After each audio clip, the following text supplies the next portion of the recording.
Juru kondisi luka tembak di Sekilnyu, dua sekawan inisial HH Samu MI, warga Jalan PSI Lautan 35 Ilir, yang sudah melakukan aksi penjamretan handphone punya tukang ojek online, ini diamankan di Polsek Ilir Barat 2. Kedua tersangka ini sudah melakukan aksinya pas selik korban lagi main ke handphone di pinggir jalan. Lalu tersangka HH yang ngawak motor langsung mepet ke motor, terus rewangnya ngambil handphone korban.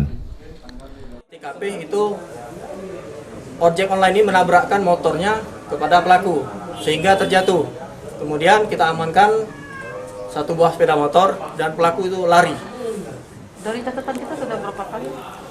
Jadi untuk LP di Polsek Marayu, kedua orang ini sudah melakukan 2 kali. Sesudah kejadian tersebut, handphone hasil jamret dijajo ke Samu rewangnya serego Rp300.000, di mana hasilnya mereka bagi dua. Siapa nama kawannya itu yang itu Sally. Hah? Sally. Berapa jual? Cuman 300 itu. Duitnya apa? Untuk anak aku. Ya? Jajan.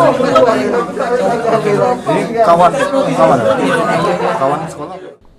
Kedua tersangka ini setidaknya sudah 2 kali melakukan aksinya di kota Palembang dengan sasaran tukang ojek online.